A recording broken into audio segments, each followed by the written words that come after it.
अपने यहाँ गायत्री माता का आपको शिक्षण दिया जाता है, गायत्री की उपासना में भी लगे हुए हैं, लेकिन आप भूल जाते हैं गायत्री किसके कंधे पर सवार होती है और कौन गायत्री को अपने इशारे पर नचाए नचाए फिरता है।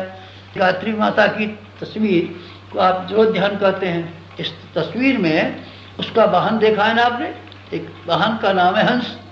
हंस के ऊपर गायत्री माता सवारी करती हैं। ये बात शायद आपकी समझ में ना आए, क्योंकि इंसान की बराबर शरीर जिसका है वो जानवर पर, पशुओं पर सवारी तो कर सकते हैं, लेकिन पक्षियों पर सवारी नहीं कर सकते।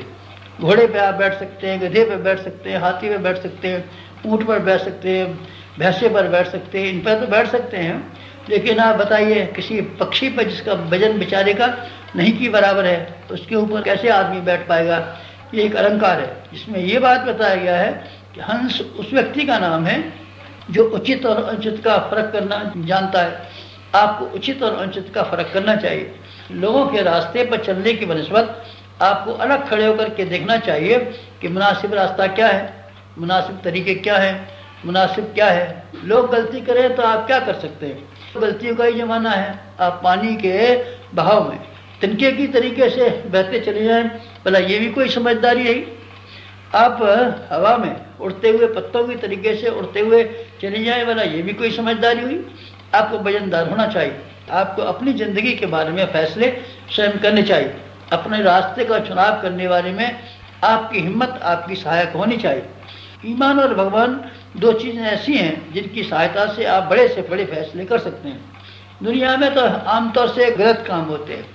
लोग तो सिर्फ अपने आप को शरीर समझते हैं और शरीर की खुशहाली के लिए जो भी बुरे से बुरा काम हो सकता है सब करते हैं। लोग तो ऐसे बेअकल हैं कि लोगों को आज का फ़ायदा दिखाई पड़ता है, कल का नुकसान कहाँ दिखाई पड़ता है। जितनी भी सामाजिक कुरीतियाँ हैं इसमें क्या बात है, आप ज़रा बताइए।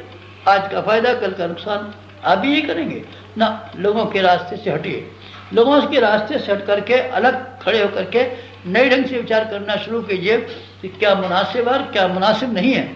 आपका भविष्य किन बातों से बनता है और किन बातों से बनता नहीं है। अगर आप ये बात तय करने लगेंगे तो मैं आपको ज्ञानवान कहूँगा।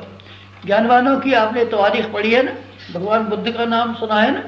भगवान बुद्ध में क्या विशेषता हुई, भगवान से क्या वरदान मिला, उनको क्या विशेष संपदा मिली। आप उनके जीवन को पढ़िए। बोध वृक्ष के नीचे, एक पेड़ के नीचे, जिसके नीचे उन्होंने तप किया था, उनको एक ख़ास चीज़ मिल गई। उस खास चीज़ का नाम था विवेक। दूर की बात समझने का उनको मादा मिल गया। उन्होंने कहा सारी दुनिया से प्रभावित होना नहीं है, हमको दूसरों को प्रभावित करना है। दूसरे जो मुनासिब मान भी सकते हैं, लेकिन अधिकांश बातें खासतौर से जीवन यापन करने के संबंध में, जीवन की संपदा का उपयोग करने के संबंध में अधिकांश लोगों की रायें गलत हैं, लोगों के ढर्रे गलत हैं।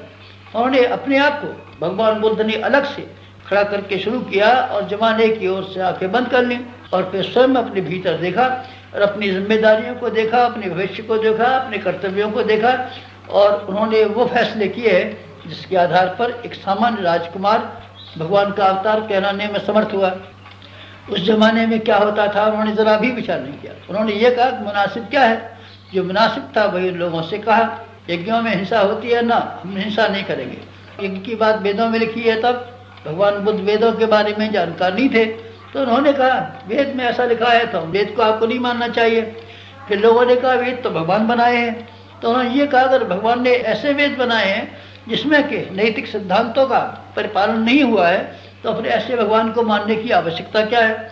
फिर उन्होंने भगवान के मानने से इनकार कर दिया। कहने का अर्थ ये है कि उन्होंने विवेक को, बुद्ध का अर्थ है या विवेक, ठीक वास्तविकता को उन्होंने अंगीकार कर लिया और उन्होंने ये फैसला किया जो वास्तविकता होगी, सच्चाई होगी, हम सिर्फ उसी बात को मानेंगे और बातों को नहीं मानेंगे। इसी का नाम है आत्मज्ञान, इसी का नाम है ब्रह्म विद्या, इसी का नाम है प्रज्ञा, इसी का नाम है ऋतंभरा। मैं आपसे यही निवेदन कर रहा था, गायत्री की महत्ता आपने जानी है, आप उसका वाहन बनना शुरू कीजिए। उसके वाहन की दो ही तो विशेषता है।